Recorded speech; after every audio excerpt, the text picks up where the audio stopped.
lovely people, it's Shabana here, your attachment style coach, and I'm just going to go through a very quick video about how we sabotage relationships and how it varies from the different attachment styles, and then I'm going to explain the key similarity between them, but also the fundamental differences, and you will find this really, really interesting.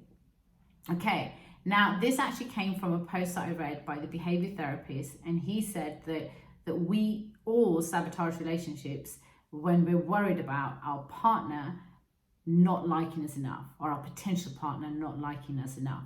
Or B, even more interesting, is that they like us too much, and that also activates something in our brain that gets us to become a little bit worried, right? So A, he's saying, is that they don't like us enough, and B, that they like us a little bit too much, right? They like us a little bit too much.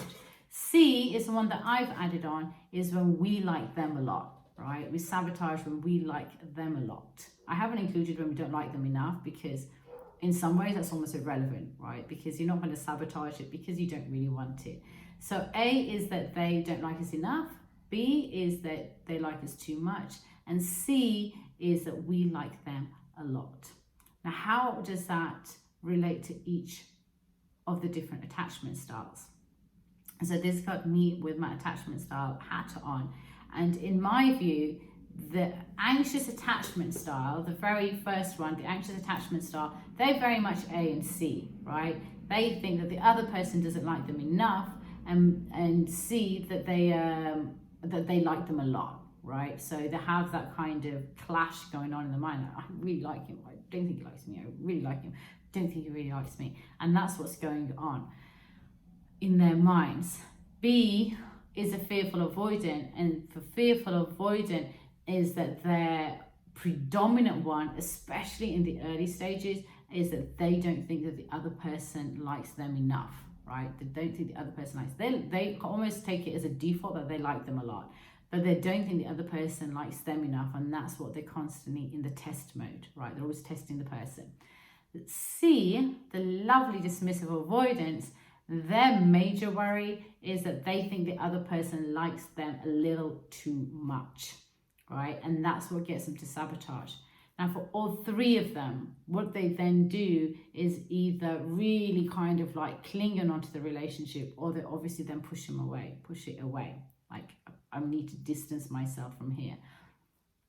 But really, why? I think we've got the idea that they're sabotaging it because they're worried about the other person liking them too much and too little, But it doesn't really explain the deeper fundamental reason why.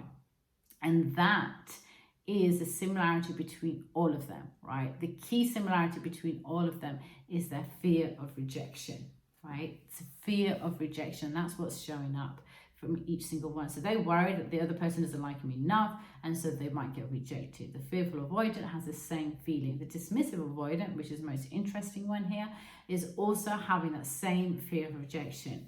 And so what they then do, like we said, with the anxious and the fearful, they like really try to draw the other person in as much as possible, because the fear of being alone is a lot. That's for the anxious attachment. For the fearful, their major worry is their low self-esteem, right? So they just take a further nosedive in their sense of self-worth, because they think the other person doesn't want them enough, and they're like, well, I knew that. It kind of confirms something about me. Now, the most interesting one for me was a dismissive avoidance, and why they then push the other person away, because the other person likes them too much. Right? Why is that going on? If the other person likes them too much, why would the dismissive avoidant feel necessary that they're going to push the other person away?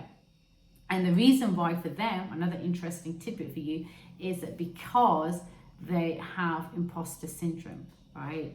So they think if the other person gets a little bit too close to them, they're going to get found out, right? So the other person's not going to think they're as amazing, or as like their physique isn't as amazing, or all the things that they kind of show, and the status and whatever else it might be. And so they think that she has such a high opinion of me, or such a great opinion of me. And if she gets close to me, she's going to realize that I'm not all that. And when she realizes, or he realizes, that I'm not all that, she's going to reject me. Do you see what I mean? So for all three of them, they have this fear of rejection that's going on, but it manifests itself in very, very different ways. And when it manifests itself in different ways, they're then all sabotaged by either pushing or pulling, or pushing and pulling.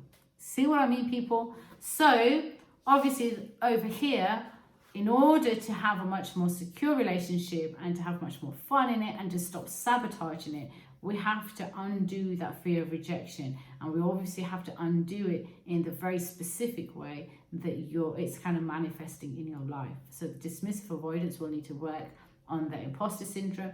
For the fearful, they need to work on their low self-esteem, and for the anxious attachment, it's that sense of abandonment and the aloneness that they really need to heal from. So hope that's cleared some things up for you. Let me know if that resonates. Send some messages, put some comments down below, share, care, show some love, and I hope you have an awesome day. Take care, stay blessed, and stay happy.